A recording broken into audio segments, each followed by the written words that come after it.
Rajini sir ஆகட்டும், Kamal sir ஆகட்டும், எல்லா நடிகர்களும் எல்லாருக்குமே நன்றி சொன்னோம்.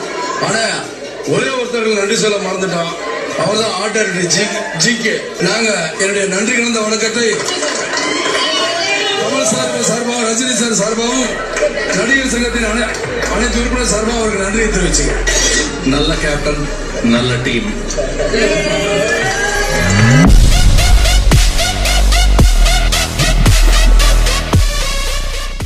விஜயகாந்த் சார் ரொம்ப நல்லவர்னு இப்ப இவ்வளவு பேர் சப்போர்ட் பண்ணாலும் அவர் அரசியல்ல இருந்த டைம்ல யாரும் பண்ணல. ஏன்னா அவரை நிறைய டிவி சேனல்ஸ் தப்பா போர்ட்ரேட் பண்ணதான். இப்ப நம்மளே அழுகுறோம். விஜயகாந்த் மட்டும் ஆக்டிவா இருந்தா நமக்கு எப்போதுமே அப்படித்தான் இருக்கல நொங்கு எடுக்கிறது.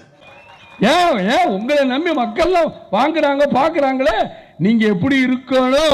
ஏன் இதெல்லாம் சொல்லணும்? பத்திரிகை என்பது ஒரு தூண். ஆனா அந்த தூண் இன்னைக்கு ஆளுங்கட்சிக்கு பெரிய கேரளா ஜால்ரா ஜிங் சக் ஜிங் சக் ஜிங் சக் ஜிங் சக் ஜிங் சக் ஜிங். என்ன பயம் இல்ல, கழுத்து கத்தியா வந்துரும்.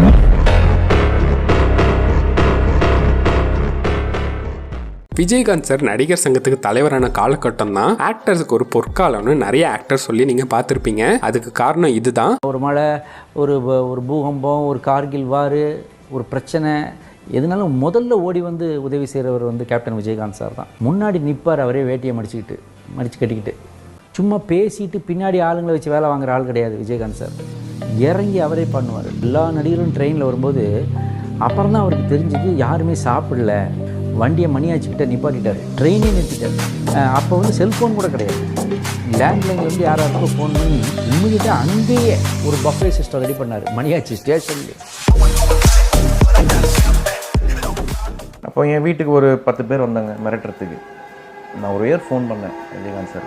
சார் இந்த மாதிரி வீட்டில் இந்த மாதிரி அந்த ஃபோனை ஸ்விட்ச் ஆஃப் பண்ணி தூங்குங்க அப்படின்னு சொல்லிட்டு அனுப்புனாங்களே அந்த ப்ரொடியூசர், அவங்களுக்கு ஃபோனை போட்டு இனிமேல் அது ஷாம் பிரச்சனை இல்லை, அது ஏன் பிரச்சனை. எல்லாருக்கும் அப்போ பொட்டின சாப்பாடு சாதம் போட்டுக்கிட்டு இருப்பாங்க எல்லாரும். முதல் இலை போட்டு சோறு போடணும் கொண்டு வந்தது அது நான் தான். அதில் சொல்லிக்கிற கௌரவமாக இருந்தாலும் சரி, திமிருன்னு நினச்சாலும் சரி, நான் என்ன சாப்பிட்றேன் அதுதான் எல்லாரும் சாப்பிடணும்.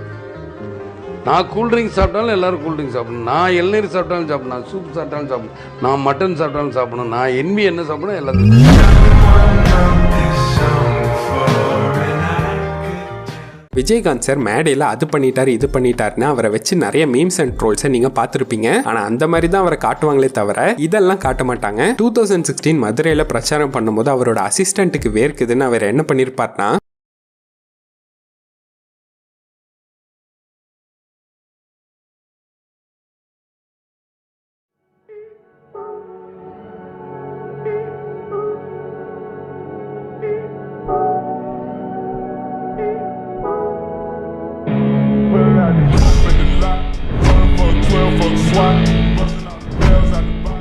ஆந்திரால கவர்மெண்ட் ரேஷன் பொருட்களை மக்களுக்கு டோர் டெலிவரியா கொடுக்கற திட்டத்தை கொண்டு வந்திருக்காங்க. திட்டத்தை விஜயகாந்த் சார் எப்போ சொல்லியிருக்கிறாருன்னா பாருங்களேன்.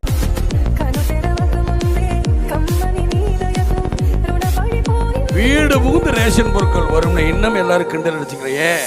இத்தனை நாளைக்கு ஒரு தடவை ரேஷன் கடையில் வரும்னு சொல்றீங்களா? அத்தனை நாளைக்கு ஒரு தடவை வீட்டில் போய் போட்டா என்ன? இதனால வேலை வாய்ப்பு வளரும் இல்ல, கொள்ளையடிக்கிறது குறையும் இல்ல, ரேஷன் கார்டுல போற தப்புதெல்லாம் நடக்கிறதெல்லாம் குறையும் இல்ல, 1க்கு 2-3 ரேஷன் கார்டு வச்சிருக்கீங்க அதெல்லாம் குறையுமே.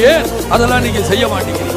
அதைத்தான் நான் ரேஷன் பொருட்கள் உங்க வீடு தேடி வந்து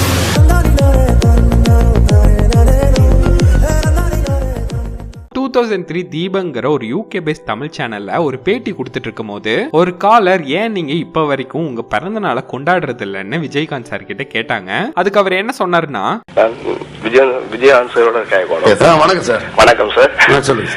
நான் உங்களோட 2 கேள்வி கேட்கலாம் இருக்கிறேன். நீங்க பிறந்த நாள் கொண்டாடுறது என்று சொல்றாங்க, அதுக்குரிய காரணம் என்ன? அது காரணம் நிறைய தடவை சொல்லிட்டேன். நான் இலங்கை தமிழர் என்னைக்கு சிரிக்கணுமோ அன்னைக்கு தான் என்னுடைய பிறந்த நாளை நான் கொண்டாடுவேன். எத்தனையோ தடவை சொல்லிட்டேன்.